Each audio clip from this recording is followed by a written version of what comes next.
안녕하세요. 네, 2018년 3월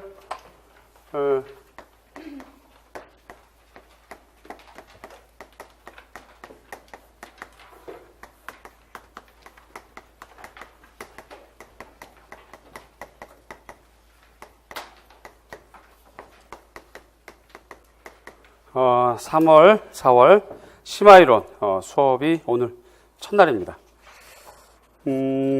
심화이론은 지금 여러분 받고 있는 프린트물, 요 프린트물이고, 요게 화면에 이제 올라가 있는 상태이고요. 그 다음 주 교재는 이렇게 올해 이제 다시 개정된 내용입니다. 표지는 똑같아요. 그런데 이 표지가 좀 마음에 들어서 계속 표지는 똑같은 거고, 내용이 좀 많이 추가됐고 바뀌어 있습니다. 내용이 좀 그렇게 되어 있고, 두 번째 교재가 올해 나온 책 기본서 이렇게 준비가 되겠고요. 아울러서 오늘 아마 여러분들의 첫날이라서 답지 서술형 A형 이렇게 나가 있을 겁니다. 요걸 여러분들 앞으로 이제 복사를 하거나 혹은 이제 구해서 혹은 이제 상태를 봐서 매주 지급을 해주거나 하여튼 할 텐데, 앞에 거는 기입형 답지고 뒤쪽에 이제 서술형 답지가 되겠죠.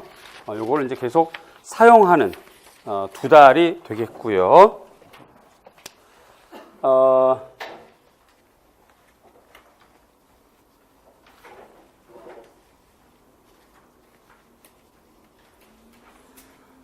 우리 임용고시에서 미술학이라고 하면 16개 과목 22개 영역에 해당하는 내용입니다.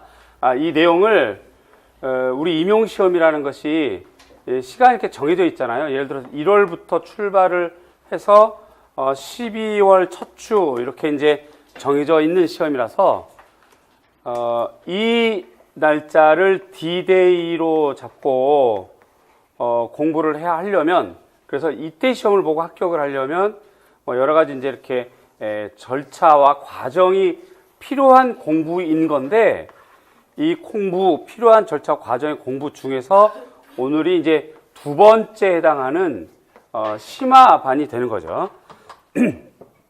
그러면 1월 달엔 뭐 했느냐? 1월 달에는 임용시험하고 미술학에 관련된 전반적인 기본 내용 혹은 기초적인 내용이 이제 출발을 했고요. 요걸로 이제 공부를 우리가 했습니다. 이걸 토대로 얘네가 이제 좀 더 넓어지거나 좀 더 깊어지는 공부가 오늘 3, 4월 달 공부가 될 겁니다. 그런데 이제 임용시험이라는 것이 지금 얘기했던 것처럼 말이 16개 과목이고 22개 영역이지 굉장히 좀 넓고 많잖아요. 그리고 이제 문항수는 적기 때문에 어떻게 나올지 참 모를 일인데, 이러한 것들 또 문제에 한 문제가 2점, 4점, 10점 이렇게 배정되어 있고 5점 배정되어 있고, 심지어는 이제 부분 점수도 배정되어 있고, 이런 상태에서 어떻게 해서라도 부분 점수라도 더 받으려면 좀 많은 것을 알고 정확하게 알고 해야 되는 상태고, 임용고시 문제 자체가 전체로 보자면 쉬운 문제도 있지만 굉장히 좀 이렇게 복잡한 문제 혹은 그동안 못 봤던 문제 뭐 이런 것들이 이렇게 좀 포진되어 있단 말이죠. 그래서 이제 그러한 것들 전체를 다 다루어 볼 수 있는 기간이 3월과 4월이 되겠습니다.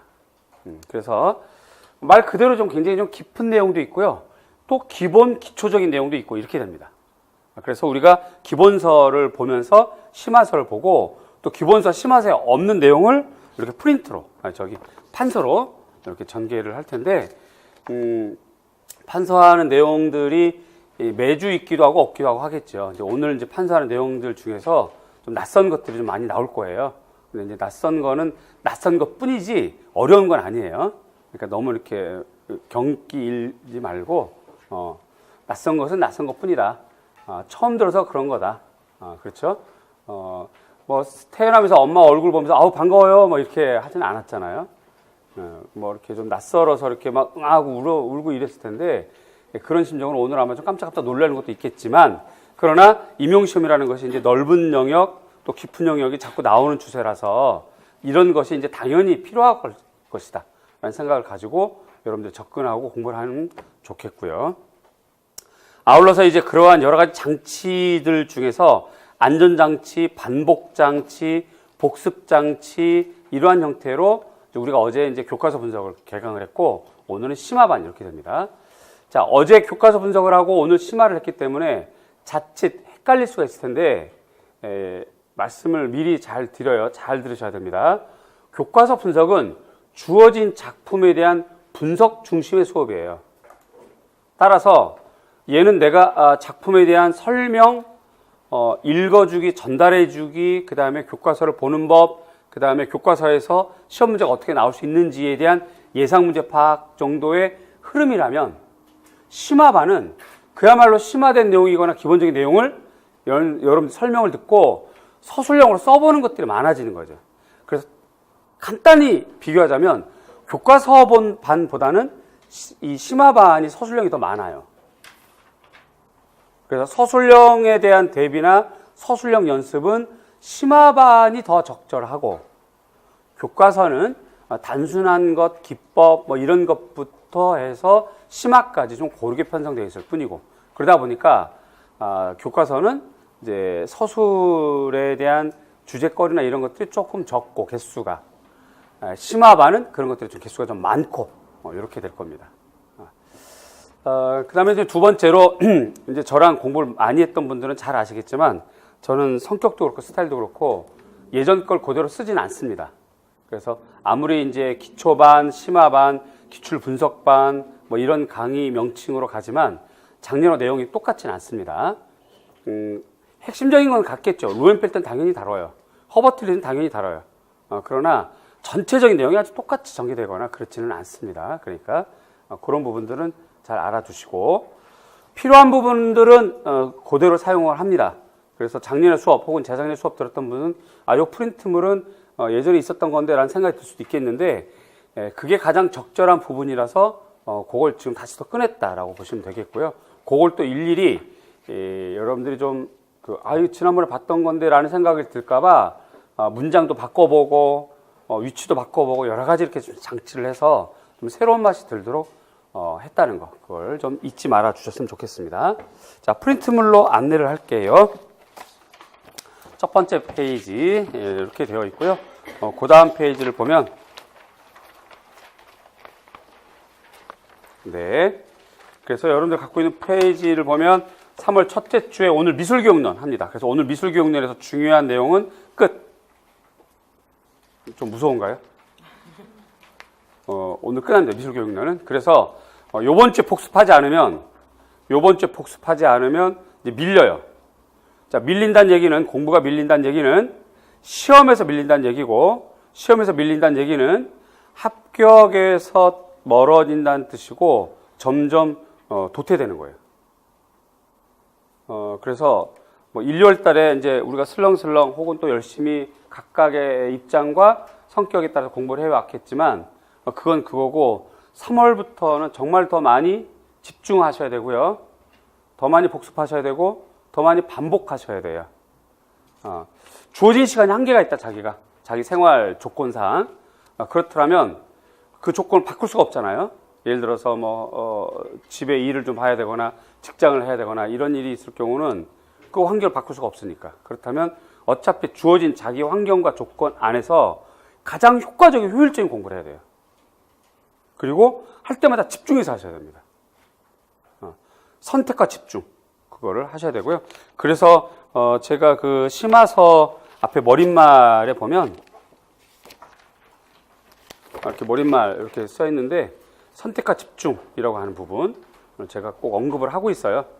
그래서 선택과 집중할 때 꼭 필요한 책이고, 선택과 집중할 때 우선 먼저 꼽으라면 이 책 먼저 꼽게 될 것이라는 자부심을 갖고 책을 만들기도 했고, 그러다 보니까 안에 있는 내용이 좀 나름대로 좀 이렇게 우리끼리 하는 얘기지만 좀 이렇게 좀 품격도 있어 보이고 그래요. 일반인들은 보기 좀 어렵습니다. 책이 새로 나오면 주변에서 이제 기념으로 책을 살게 주세요, 혹은 선물로 주세요라고 해서 한두 권 줘봤는데 그냥 장식품일 뿐이지 일반인들은 못 봐요. 어쨌든 우리는 선택과 집중하는 시간입니다. 자, 두 번째, 세 번째, 네 번째는요, 교육과정 표현 영역을 할 겁니다. 이 표현 영역이라고 하는 것이 이 판화, 조소, 서양화, 한국화, 서예, 디자인, 색채학, 공예 전부가 되겠죠. 그래서 2주, 3주, 4주는 제가 수업 진행 상태를 봐서 전개해 나갈 거고요. 다음 주에 여러분들은 교육과정 해설서를 꼭 가지고 오셔야 되고, 당분간 교육과정 해설서는 좀 친근하게 계속 가지고 다니면서 보면 좋겠고요. 당연히 교육과정이기 때문에 내용체계, 교사학습 방법, 평가까지 다음 주에 이렇게 해서 털어버릴 거고, 그 다음에 한국화, 서양화, 그 다음에 각각 장르별로 중요한 것들 해나가게 되겠습니다. 4월 달이 넘어서면 예정대로 일정이 진행이 되면 4월 달에 이제 중국미술사, 동양미술사, 화론, 한국미술사를 2주에 걸쳐서 하게 될 거고요. 그 다음에 또 4월 달 2주에 서양미술사, 현대미술사, 미학을 2주에 걸쳐서 이렇게 진행할 겁니다. 8번에 걸쳐서 하는 것이라서 가장 기본적인 것, 부연 설명은 1, 2월 달 했던 걸로 우리가 돌리고 구체적인 내용, 자세한 내용은 하지 않을 겁니다. 꼭 필요한 건 하겠지만 1, 2월 달처럼 세세하게 맥락 설명 이런 것들은 가급적이면 자제하고 핵심적인 것, 필요한 것만 전개를 해 나갈 거예요. 따라서 여러분들은 3월부터 4월까지 미리 예습해 오는 것도 필요합니다. 1, 2월 달 공부를 안 했던 분들, 혹은 작년에 공부했는데 마음이 좀 상처를 입고 힘들어서 좀 놀았다가 이제 다시 시작하는 분들도 마찬가지고요. 기본서를 다시 넘기면서 이런 게 있었지, 이런 거 공부했었지, 맞아, 이게 중요했었어 라는 생각으로 페이지를 넘겨보는 거. 그래서 이제 이해와 암기보다는 쭉쭉 익숙하게 해보는 그러한 과정을 8주 내내 하셔야 됩니다. 그렇게 하게 됐을 경우 5월 달에는 이제 기출을 보게 되거든요. 그럴 때 이제 문제에 대한 정답을 빠르게 이해할 수 있고, 그 정답을 응용해서 자기가 써볼 수가 있고, 그래서 앞으로 나올 수 있는 것들에 대해서 예상하는 것에 대한 파악, 이게 빠르게 전개가 되지, 안 그러면 계속 밀려요. 밀리다가 결국 또 7월 달에 문제 풀이 때는 이제 책 보고 써야 되는 상태가 되고 이렇게 됩니다. 그래서 이 순서대로만 잘 지켜주면, 예습과 복습을 잘 해오면 초수이건 혹은 공부가 안 돼 있건 오래간만에 하던 간에 관계없이 7월 달에 문제 풀이 때는 그래도 중상위권 정도에서 무난하게 따라올 수 있을 텐데, 그렇지 않으면 굉장히 좀 어려워지게 시작하는 게 3월 공부입니다. 그러니까 좀 각오를 단단히 하시고 그렇게 나가시고요. 다행스러운 거는 제 마음이 여러분들 시험 보는 거하고 마음이 같아서 여러분들 같이 출발하고 같이 공부하고 같이 책 보고 이렇게 할 거니까 여러분들이 이제 책을 찾으면서 자료를 찾으면서 허비하는 시간들을 많이 없애줄 거예요. 그러니까 이제 주어진 것들만 이렇게 따박따박 해나가면 될 것 같습니다. 자, 페이지 조금, 여기 이제 내용을 좀 더 자세히 적었어요. 오늘, 첫 번째 주, 현대미술교육론, 학자, 주된 사상, 목적, 방법, 동향, 미술비평, 요러한 목록으로 시험에 나와요. 요러한 목록으로. 근데 오늘 비평까지는 못할 것 같고, 뭐 동향까지만 할 것 같아요. 그래서 요러한 목록으로 나오니까, 이렇게, 준비를 하시고, 준비물은 기본서 심화서, 서술형 답안지, 그 다음에 다음 주는 교육과정, 그 다음에 3월 3주부터는 영역별 목차 작성. 이게 무슨 말이냐면, 예를 들어서 서양화 영역이다. 그러면 서양화에는 조형론이 있고, 드로잉이 있고, 매체가 있죠. 여기서 매체는 수체, 유체, 그렇게 나눠져. 또 중성, 중압재료, 그렇게 나눠지고, 또 수체에서는 불투명, 투명, 그 다음에 아크릴, 아크릴도 중압재로 구분되긴 하지만, 이렇게 자꾸 이렇게 목차를 구분해 보는 연습을 하고 오셔야 돼요. 그게 얼마나 목차가 잘 정리가 됐느냐, 잘 구분할 수 있느냐, 순서대로 이렇게 할 수 있느냐에 따라서 자기 인지 구조가 지금 임용시험에 잘 맞아 떨어지고 있다, 안 있다를 판가름할 수가 있습니다. 그러니까 A4 용지에 딱 놓고 덮어. 생각나는 데 작성을 해보고, 생각이 안 나면 책 보면서 이렇게 목차를 작성해 보면 그것이 큰 틀의 마인드맵처럼 혹은 지도처럼 혹은 내비게이션처럼 여러분들 공부를 안내할 수 있을 겁니다. 그래서 3주부터는 계속 영역별로 목차를 작성하셔야 돼요. 아주 쉬운 거는 판화. 판화는 어떻게 구분할 수 있어요? 볼록판화, 오목판화, 평판화, 공파나 다색파나 용어 이렇게 구분할 수가 있겠죠. 그죠? 그렇게 목차를 작성해 보는 거예요. 이거는 반드시 하셔야 돼요. 쭉 그렇고요. 그 다음에 조금 더 페이지 올려보면, 네. 5주 4월 달 들어서는 미술사 같은 경우 중국미사, 한국미사, 서양미사 전부 다 화론을 역시 백지를 옆으로 놓고 시대의 흐름으로 칠판처럼 옆으로 놓고 시대의 흐름으로 쭉 화평, 화풍, 뭐 화파 명칭 혹은 유파 혹은 이즘의 명칭 이런 것들 한번 기록해 보는 거죠. 그런 걸 미리미리 하고 오셔야 된다는 뜻이에요. 수업 받기 전에 그런 것들을 좀 미리미리 이렇게 해 오시면 좋겠고요. 그래서 마지막까지 그렇게 하면 되겠습니다. 그 다음 페이지 볼게요. 자, 그 다음 페이지부터 이제 유의사항들, 요건 조금 이따 자세히 설명을 할 거고요. 그 다음 페이지. 이것도 이따 자세히 설명할 거고요. 그 다음 페이지.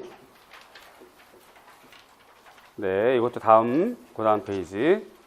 네, 그 다음 페이지. 자, 요게 이제 여기가, 지금, 6페이지가 되겠죠? 6페이지. 기출문제로 보는 서술형 답안지 작성 사례가 되어 있습니다. 요 내용은 지금 2016학년도 A형 9번을 가져온 건데, 요게 이제 2016학년도에 썼던 자료예요. 그래서 2016학년도에 배웠던 분들은 아마 여기 좀 비슷하게 나왔다는 생각을 할 텐데, 그래서 요 내용을 조금 제가 바꿨고요. 여기 요런 것들을 좀 바꿨고, 그래서 이제 문제가 이렇게, 우리 기출문제죠, 요게요. 기출문제가 이렇게 돼 있고, 조금 올려볼게요, 페이지. 네, 페이지 좀 더 올려볼게요, 좀 더. 여기에 이제 정답에 해당하는 키워드. 화면 조금만 내려. 네.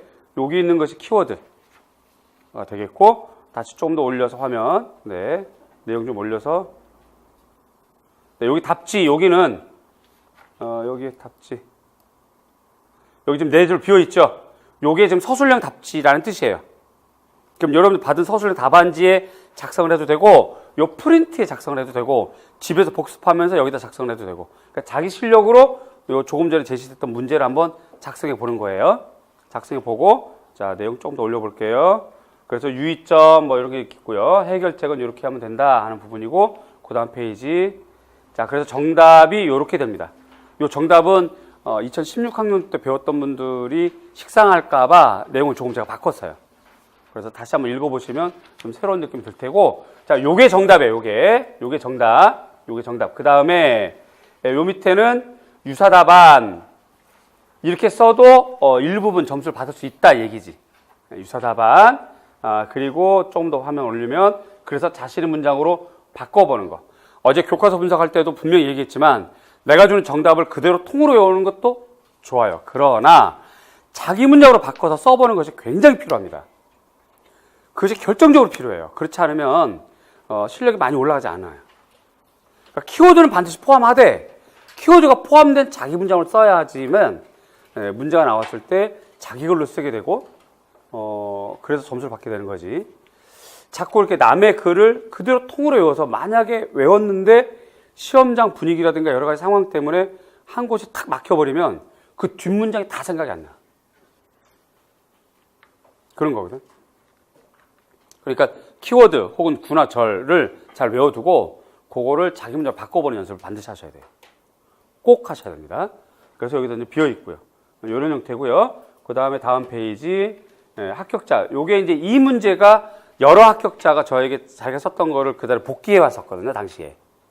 가장 모범적인 그 합격생들의 그 복기 자료가 있어서 제가 이걸 자꾸 쓴 건데, 이건 그대로 그 합격자가 쓴 그대로 제가 가져온 거예요.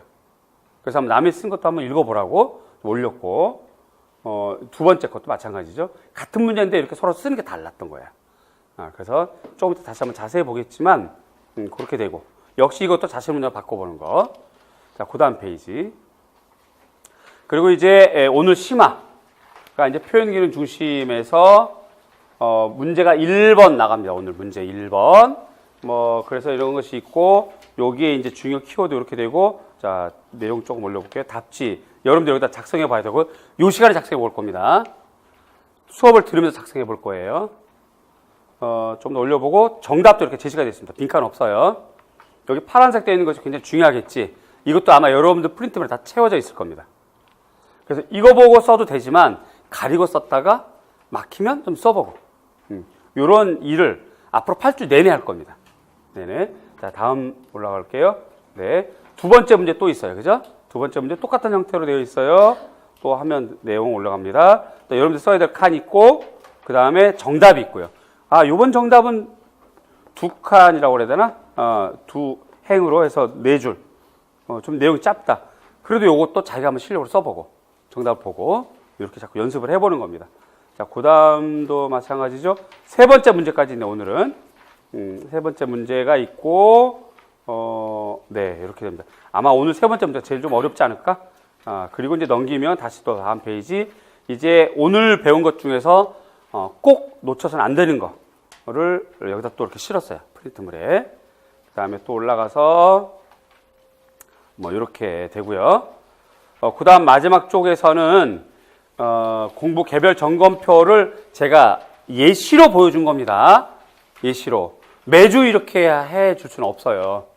여러분들이 어느 정도 공부를 해왔던 분들이고, 이제는 이제 3월 달이고 하니까 자꾸 이제 애기처럼 이렇게 할 수는 없잖아요. 그러니까 여러분들이 이걸 스스로 작성해 볼 필요가 있겠다 싶어서 예시로 보여준 건데, 미술교육 영역에서는 이러이러한 것들이 기평, 서술형, 논술형이 나올 수 있다. 복습 상태, 날짜를 적어보고 자기가 체크해 나가는 거. 그래서 이게 작년하고 내용이 좀 달라졌을 겁니다. 시험 문제가 작년에 나온 것이 있고 안 나온 것이 있고 그래서 올해는 좀 다른 각도로 보면 좀 추가되거나 좀 빠지거나 것들이 좀 있고요. 그래서 이렇게 그 다음 페이지까지 이렇게 네, 제시되어 있는 것이 오늘 아마 프린트물일 겁니다. 그래서 앞으로 이렇게 프린트물, 책 이렇게 나갈 거고요. 프린트물에 오늘은 문제가 세 문제가 있지만 심화서에는 미술 교육론 부분일 경우 문제가 안에 들어가 있어요. 심화서에. 그래서 그런 부분들까지도 다 작성을 해볼 거니까 첫 주에는 문제를 많이 작성해 볼 거고 두 번째 주부터는 심화서에 문제가 없고 프린트물에 문제가 좀 많이 나갈 거고 이렇게 될 겁니다. 이해 가시죠? 한마디로 열심히 그냥 쫓아와서 따라오시고 내가 이거 필요합니다 라고 하면 그대로 하시면 되고 이거 해오세요 라고 하면 좀 하고 그러면 되겠는데 문제는 이제 교육학도 해야 되고 전공도 해야 되고 실기도 하고 이래야 되니까 여러분들 바빠졌죠. 그러나 어떻게 내가 그렇다고 해서 전공에서 내가 그럼 사정 봐줄게 공부하지 마 이렇게 할 수는 없고요. 그렇지? 전공 점수가 80점이기 때문에 아무리 생각해도 우리가 양보할 수 없는 부분이죠. 또 아무리 뭐 실기가 중요하더라도 1차부터 안 되면 뭐 백날 도루묵이니까 제가 고집을 피워야 되는 상황인 것 같아요. 그래서 뭐 여러분들 상황이 뭐 실기, 교육학 또 여러 가지 각자의 개인적인 사정이 있겠지만 저는 12월 달 시험에 이렇게 해오면 되겠다라고 하는 목표와 초점을 가지고 지금부터 여러분들을 닥달을 하고 자꾸 이렇게 재촉하고 요구할 겁니다. 그렇게 이해해 주시면 되겠어요. 이해 가시죠? 네. 좋아요. 자, 그럼 이제 구체적으로 우리가 이 페이지를 보면서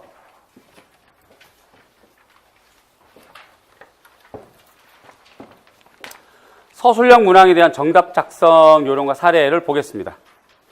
자, 우선 제가 누누이 얘기하고 또 얘기하는데 그 미술과 학생들이 참 이렇게 쏠려다니고 이렇게 좀 이렇게 자기 생각들을 많이 안 하고 장의존형이 좀 많은지 자꾸 말을 고지 듣지를 않아요.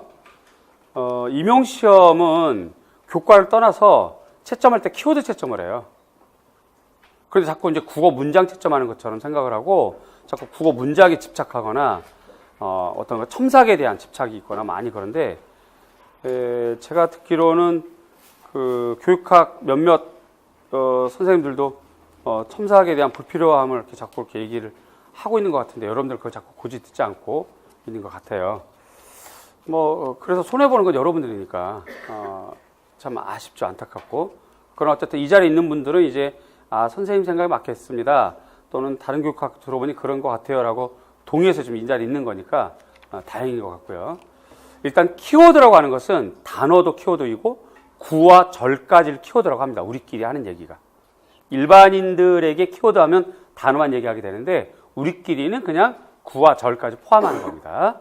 그래서 구와 절까지 포함한 채점이기 때문에 전체 문장이 온 문장이 국어 문법적으로 좋은지 나쁜지 이게 미사여구가 포함됐는지 안 돼 있는지는 부담 덜어버리고 주어진 조건만 잘 쓰면 돼요.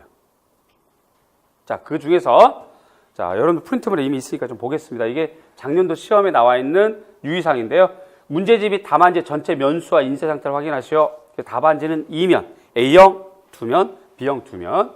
자, 화면 조금 올려볼게요. 네. 답안지 모든 면의 상단에 성명과 수험번호 기재하고 검은색 펜을 사용해서 수험번호 동그란 표기하는 거. 이거 7월달 연습도 한번 해보겠습니다. 세 번째, 답안의 초안 작성은 문제지 여백으로 활용하셔요. 요게 이제 논술 문제일 경우가 보통 이렇게 되죠. 서술형은 초안 작성할 필요 없어요. 그럴 만한 시간도 없고 그렇게 초안까지 작성할 만큼의 문제가 나오진 않습니다.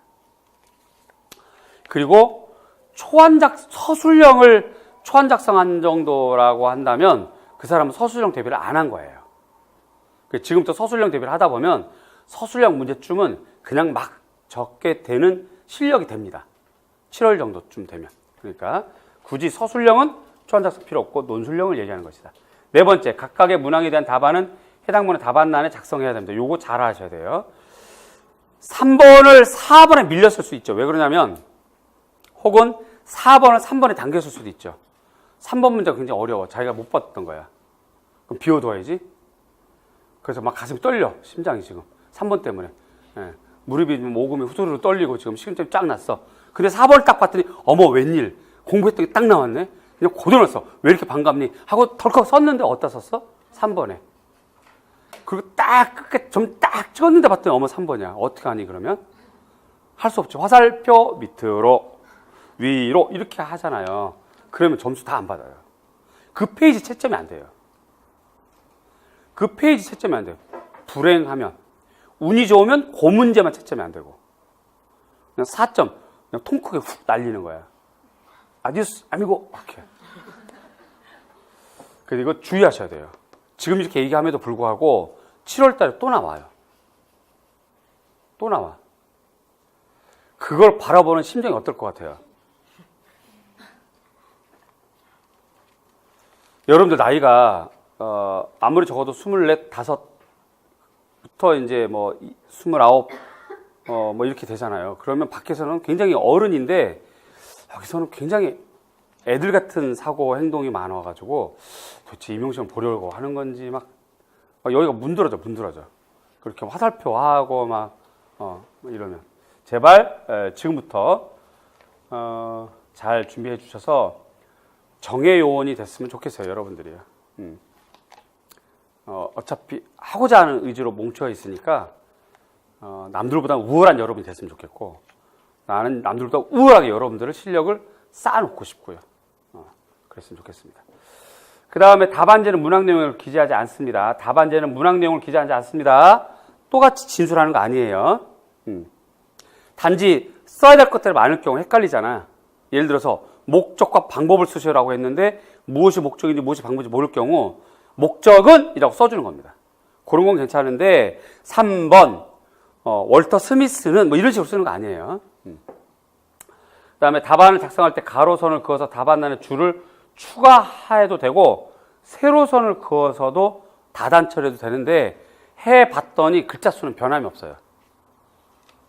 단지 이제 세로선을 그을 경우 유리한 게 뭐냐면 작년에 나왔던 조각 문제라든가 건축 문제처럼 두 개를 비교하는 거, 칸으로 나온 문제들 그런 것들은 이렇게 다단 처리해서 쓰면 조금 더 수월하게 쓸 수는 있어요. 그런 건 요령껏 하시면 되겠고요. 그 다음 좀 올라가겠습니다. 단 가로선과 세로선은 해당 답안 내에서만 활용할 수 있어요. 답안 수정할 때 반드시 어떻게 해요? 2줄입니다. 2줄. 한 줄 아니고요. 3줄 아니고 실타래 아니고 많이 그렇게 하는 거. 그 다음에 수정 테이프, 수정액 사용하면 안 되는 거. 그 다음에 8번. 문항에 대한 답안 내용 이외의 것, 답안의 특정 부분을 강조하기 위한 밑줄, 기호 이런 거 안 됩니다. 일반적인 글쓰기 교정부호는 사용하다. 글쓰기 교정부호. 끼어넣기.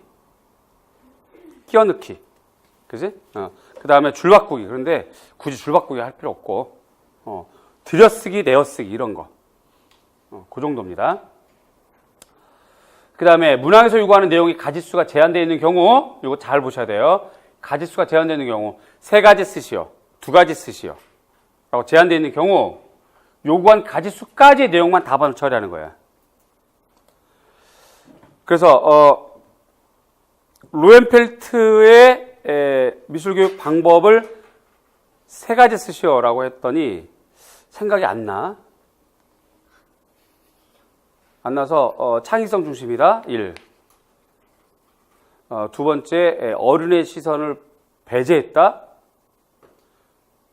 3. 맞아, 발달 단계에 맞게 동기유발했다. 어머, 맞아. 네 번째 자유표현, 맞아. 이렇게 막 했는데 3가지만 쓰라고 그랬잖아.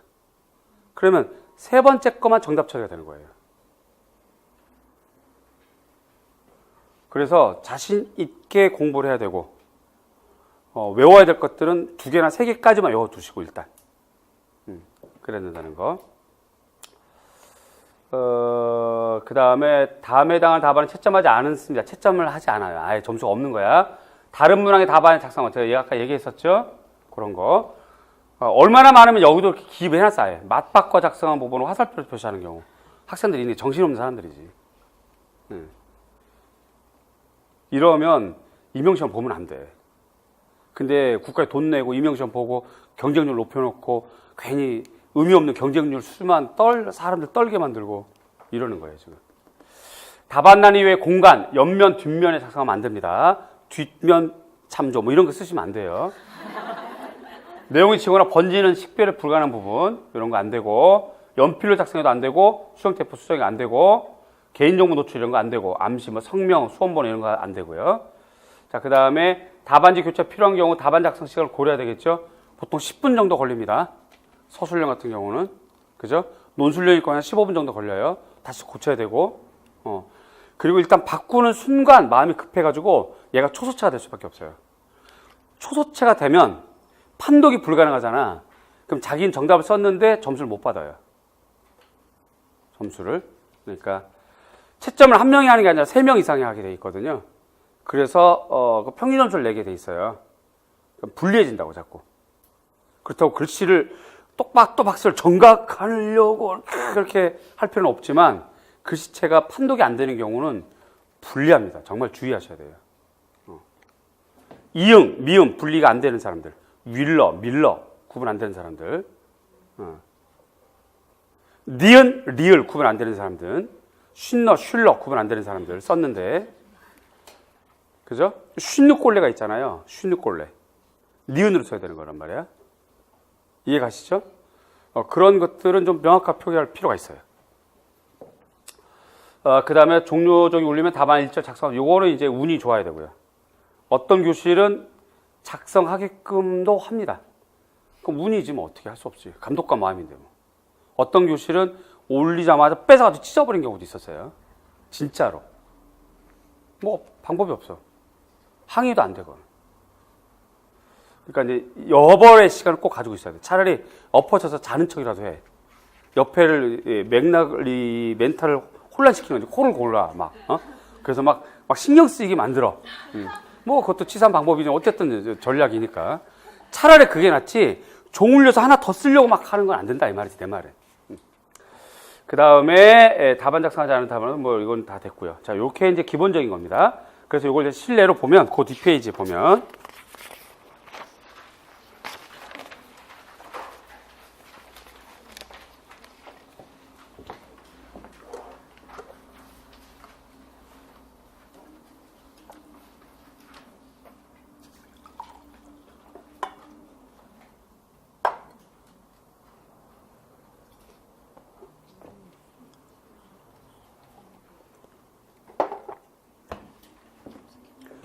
자, 바르게 작성한 사례 여러 가지가 있는데요. 우선 첫 번째, 전체 칸 안에 다 집어넣습니다. 다 집어넣죠. 그 다음에 모험적으로 또 한 칸 들여쓰기도 하고 애를 썼어요. 마침표는 없는데 이런 걸로 감점되고 그러진 않습니다. 가의 소재라고 이런 걸 주의하셔야 돼요. 문제가 가로 문자 가. 정식 명칭이거든요. 원문자 기억. 가로 문자 가. 양괄호 문자 가라고 그래요. 한 괄호 문자 가. 양괄호 문자 가. 원문자 기억. 이렇게 얘기를 하거든요. 요거 표시를 잘한 거예요, 지금. 양괄호 문자 가의 소재는 자작나무이며 가볍고 강하고 가공이 쉽다. 점이 있어야 되겠죠, 그죠? 그렇다고 해서 없다고 감점되지 않아요, 이런 걸로. 논술 문제일 경우는 달라요. 논술의 경우는 다릅니다. 요런 마침표가 없거나 이런 것들이 기본적인 원고 작성법의 오류가 몇 개가 쌓이면 몇 개까지, 맥시멈 몇 개까지 마이너스 0.01, 뭐 0.02 이렇게 마이너스 되는 것이 있긴 있어요. 논술 문제는. 그러나 우리는 지금 서술형만 하는 거잖아요. 그러니까 서술형만 보자는 얘기지. 자, 여기까지. 질문. 이해가죠, 여기까지? 그래서 쉽다, 문제가 아름답고 감촉이 좋으며 열과정을 잘 전달하지 않는다. 그 다음에 나는 플라스틱이며 표면 광택이 좋고 색소에 의해서 여러 가지 색을 낼 수 있다. 가는 인체공학적 형태이다. 나는 자연의 유기적 형태이다. 가의 디자인은 생명체의 느낌을 존중하는 태도이고 나의 디자이너는 자연의 속성을 드러내는 태도로 오르가닉 디자인에 의의를 부여했다. 이거 지금 작년에 알바 알토 문제에 대한 서술형. 이렇게 작성 잘 하면 됩니다. 자, 그 다음 답안지를 보면 11번에 작성되어 있는 거 역시 한 칸 들였어서 했어요. 서술형은 굳이 안 들였어도 됩니다. 서술형은 상관없어요, 크게. 그래서 어쨌든 요 안까지 다 채워놓으면 되는 거. 이렇게요. 따옴표 할 때 정확하게 따옴표. 따옴표가 없어도 상관없어요. 이 서술형 정답은. 그런데 꼭 따옴표를 해야만 올바르게 인식이 될 경우는 따옴표를 할 때 이럴 땐 신경 써서 꼭 따옴표를 이렇게 좀 잘 해주면 좋겠고요. 12번도 역시 같은 맥락으로 이렇게 잘 작성이 됐고요. 다음 13번 보시면 이렇게 원문자 기억, 니은, 디귿, 리을. 한 줄에 한 줄씩 써도 되고 두 줄씩 써도 상관없고요. 이렇게 작성하면 됩니다. 이렇게. 그래서 14번까지 이렇게 되었고. 자, 이제 잘 작성된 거는 그렇고 그 뒷페이지 보면 잘못 작성된 사례. 주어진 칸을 넘어간 오류. 지금 문제 11번에 쓸 거를 그 밑에까지 이렇게 좀 넘쳤었죠. 그리고 자기가 이렇게 칸을 그렸어요. 이러면 두 문제 점수 채점이 없어요. 위에 것도 없고 아래 것도 없습니다. 이러면. 그러니까 이거 주의하셔야 되겠고. 그 다음 두 번째. 보이죠? 실타래. 이러면 이 문제 전체 채점 안 합니다. 그 다음 세 번째. 칸 넘어서 요렇게 한 글자인데 이래도 이거 기호처럼 읽혀지잖아. 그러니까 이 페이지 전체 채점 안 할 수도 있어요. 이러면 페이지 전체. 그러니까 주의하셔야 돼요. 이거. 자, 한 줄, 두 줄, 세 줄, 네 줄 안에 글자 수가 두 줄씩 껴있는 건 상관없어요. 이렇게 돼 있는 건. 여기서 상관없는데 여기에서 결정적인 문제는 요 밖에 이렇게 넘쳐 있는 거. 이런 건 안 되는 겁니다. 자, 여기까지 이해하셨을 테고요. 그 다음 페이지 보면 서술형 문항에 대한 채점, 채점 방법. 이건 공식적으로 나와 있는 겁니다. 그래서 공정하고 객관적이며 정확한 채점 업무를 수행하기 위한 채점 시스템을 운영하고 있는데 채점위원 워크숍을 해요. 그래서 문항의 평가 목표, 채점 기준, 모범 답안을 채점위원들이 숙지하게 되죠. 모범 답안과 유사 답안 다 알게 됩니다. 이때. 그래서 가채점을 해요. 표본 제출해가지고. 채점위원 간 동일 문항, 동일 답안에 대한 가채점을 실시합니다. 가채점 결과에 대해서 채점위원들을 비교 협의하는 거야. 요 단어는 어떻게 되는 건가? 답안 매뉴얼에 없는 단어인데 의미는 같다. 누가 봐도 의미는 같아. 근데 매뉴얼에는 없어. 이럴 때 이걸 점수 줄 거냐 말 거냐 이런 것들 의논하겠죠. 이럴 때는 출제자를 불러요. 그 문제 출제자를. 보통 안 가죠. 전화로만 하고 말죠, 보통. 근데 어쨌든 부르게 돼 있어요. 정상적으로는. 배석하게 돼 있다고. 자, 그럴 때는 그럼 이 단어도 유사답을 줍시다라고 하고 다시 채점 매뉴얼을 바꾸는 거거든요. 추가해서. 그게 바로 유사답안인 거예요. 그래서 유사답안은 점수를 받아요. 그런데 채점 출제위원이 의미가 같아도 그 단어 NO 해버리면 아무리 한국어로 생각할 때 의미가 같아도 그 단어 써 있을 경우 점수가 없어. 이게 굉장히 무섭고 굉장히 좀 우리가 생각을 깊이 해야 될 내용이거든요. 결국은 출제위원이 정답을 선택할 때 어떤 단어를 선택할까 생각을 해보세요. 예를 들어서 서울은 부엌이라고 그래요. 부엌. 저 지방은 뭐라고 그래요? 주방, 정지, 여러 가지 말이 많이 있죠. 근데 한국말은 알아들어요. 근데 출제위원이 어떤 단어를 쓸 것 같아요? 정답 어떤 단어를 선택할 것 같아요? 부엌, 이 단어를 쓰는 거야. 표준어로 쓰는 거야. 인문학 사전에 나와 있는 거. 그런 걸 쓰는 거라고. 작년에 그 이탈리아인지 무슨 피구라인지 그거 사실 어원적으로 내용을 들여다보면 뱀이 꽈리 틀듯 이렇게 돌려져 있는, 그래서 좌우, 정면, 측면, 뒷면까지 보이게 하는 이라고 하는 긴 의미거든요. 긴 의미예요. 나선형이에요, 사실은. 나선형. 의미는 다 같아. 조각을 나선형으로 대상을 나선형 형태로 조각했다 이거거든.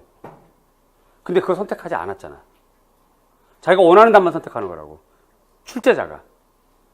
그래서 여러분들이 앞으로 공부하고 외워야 될 단어, 이해해야 될 단어, 친숙해야 될 단어는 정확하게 정해져 있어요. 사전적인 용어, 객관적인 용어, 보편적인 책에 나와 있는 단어, 그런 겁니다. 그래서 채점에 관한 신뢰도를 확보하고요, 채점 기준의 수정, 보완합니다. 그래서 필요한 경우 정의된 절차에 따라 채점 기준을 수정, 보완해서 채점위원 3인이 모든 답안지에 동일하게 적용시키는 거예요. 채점이 3인의 독립채점, 확정된 채점 기준에 따라서 하나의 답안에 대해서 3인이 독립적으로 채점하는 겁니다. 이럴 때 아까처럼 잘못 기입됐거나 판독이 안 되거나 이러면 수험생 손해지 뭐. 자, 그렇게 되고 모범 답안하고 채점 기준은 비공개가 원칙이에요. 법적으로 제9조 1항 5호 이렇게 되어 있습니다. 규정이 되어 있대요. 그래가지고 이제 모범 답 이런 건 없고, 그 한간에 답을 받대는 등 이런 거는 세월이 많이 지난 거는 인정할 수 있지만, 최근 거, 올해 시험 본 거, 올해 답안지를 봤다는 등 이런 거는 전부 다 생 거짓말. 몇 년 지난 것들은 받을 수 있지. 왜냐하면 이제 채점자들은 그걸 갖고 있으니까 세월이 몇 년 지나서 이거 몇 년 전 건데 참고하셔서 누군가 줄 수는 있잖아요. 그런 건 가능하지만 아주 최근 것들은 전부 다 그 거짓말이고 비공개 원칙입니다. 이렇게 됐어요.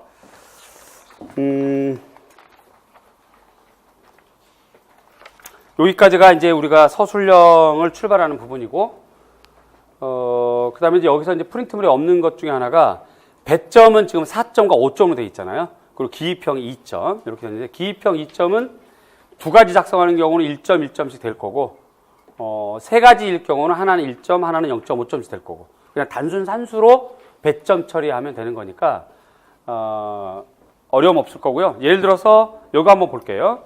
조금 올려볼게요. 네. 조금만 더. 네. 다음은 스미스. 다음 페이지 있습니다. 보시면 알 거예요. 스미스 지도 방법에 관한 설명이다. 이 글에서 유추할 수 있는 산업들은 교육의 목적과 방법을 쓰는 거잖아요. 그죠? 지금 이 뭐뭐 쓰는 거야? 목적, 방법. 또한 스미스의 지도 방법과 대비되는 로엔펠트의 지도 방법에 갖는 특징을 두 가지 서술하는데 총 몇 점이에요? 4점. 그러면 단순히 산수해보세요. 목적 1점, 방법 1점, 로엔펠트 특징 두 가지 써서 각각 1점씩 2점. 이렇게 되는 거거든, 배점이. 그러니까 이런 거 배점은 아주 단순해. 서술형은 비교적 간단하고 단순해요. 그러니까 이 배점 기준에 따라서 여러분들이 자꾸 작성 연습을 하시면 되겠죠. 따라서 서술할 때 가급적이면 그 서술을 많이 사용하세요. 첫째, 둘째 이런 걸 자꾸 써야만 두 가지 할 때 자기가 두 가지 썼는지 안 썼는지 이해가 되는 거라고. 채점할 때도 마찬가지고. 채점할 때도. 그러니까 딱 숫자를 한정 지어서 작성하는 습관을 들여주시는 것이 좋겠다는 생각이 듭니다. 자, 여기까지가 첫 출발할 때 필요한 오리엔테이션이자 자세한 내용이었고요. 혹시 이 과정에서 궁금한 점 혹은 수업 진행상에서 궁금한 점. 여기 그 두 가지 쓰라고 했을 때요. 첫째, 둘째 이렇게 안 쓰고 여기 보면은 동그라미 1, 동그라미 이렇게 썼는데 이거는 화면 페이지 프린트 내려볼게요. 내려서 앞 페이지로 여기. 자, 여기 지금 이 페이지가 몇 페이지예요? 4페이지 보시면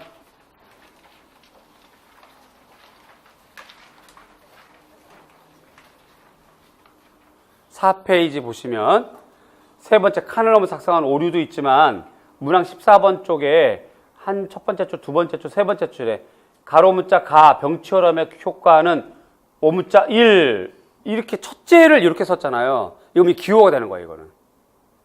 그래서 이것도 안 돼. 이해가요? 무슨 말인지? 병치혈압의 효과는 한글로 첫째라고 써줘야 되는데 한글로 첫째라고 안 쓰고 오문자 1, 오문자 2 이게 둘째라는 뜻이겠지. 이거는 기호 표시라서 이렇게 쓰면 안 돼요.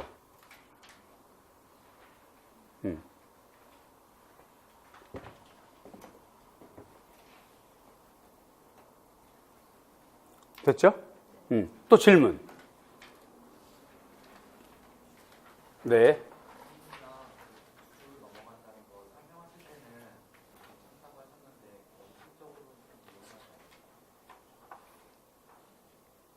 지금 잘 안 들려서.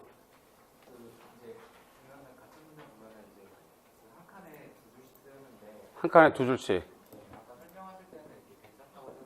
이렇게 쓰는 거. 괜찮다고 했는데. 원칙적으로 위험하다. 원칙이 무슨 원칙인가요? 제가 작년에 시험 보러 갔었는데 여기 좀 설명이 반대되는 게 있어가지고 말씀드린 거거든요. 원칙이 무슨 원칙인가요? 임의로 이제 줄을 바꾸면 안 되는 거죠. 그건 잘못 오해하고 계신 것 같고, 이 문항에서 이 문항 14번 문항이든 어떤 문항이든 답안지 안에 있는 거 여기 지금 밖에 실선이 있죠. 가운데 점선이 있죠. 점선은 무시하라는 얘기예요. 그러니까 실선 안에만 작성하면 됩니다. 점선을 지킬 필요가 없다는 뜻이에요. 더 심하게 얘기해서 점선을 글자 중간에 위치시켜서 작성해도 아무 상관없어요. 아무 상관없습니다. 이해 가죠? 그래서 지금 여기는 점선과 점선 사이에 두 줄을 작성했는데 이거보다 글씨 더 작게 써가지고 세 줄 쓰다 보니 세 번째가 점선 중간에 먹었어요. 그래도 상관없어요. 이거 무시하라는 얘기예요. 정확하게 지킬 것은 여기 실선, 박스만 지키면 됩니다. 그게 원칙이에요. 그리고 위험한지 안 위험한지는 우리끼리 하는 얘기고요. 그냥 채점이 되느냐 안 되느냐, 그냥 점수를 받느냐 안 받느냐거든. 그러니까 받고 안 받고만 결정지어서 받도록 행동하면 돼. 위험한데 할까 말까 이런 건 사실은 추상적인 생각이고 그냥 현실적으로 실제 하는 작성법은 박스 안에만 작성하면 됩니다. 따라서 뭐 다단 써도 되고 뭐 여러 가지 상관없죠. 그리고 이 한 문제, 서술형 한 문제에 요 정도를 뭐 8줄까지 쓸 정도면 공부를 뒤지게 많이 했거나 임용시험에 한이 맺혀가지고 그냥 쓸 편지가 많거나 아니면 그 대목에서 자기가 공부가 좀 부족하거나 그래서 막 주변 얘기 쓰다 보니 뒤쪽에서 풀리는 경우가 있거든요. 그 뒤쪽에 답이 몰려있는 경우가 좀 있어요. 그런 경우가 허다할 거예요. 그러면 그 점수 좀 약하다고 보셔야 돼요. 간단 명료한 글씨 제일 좋아요. 실수도 하지 않고. 또 질문. 없습니다. 없으면 잠깐 쉬었다가 본 수업 들어가겠습니다.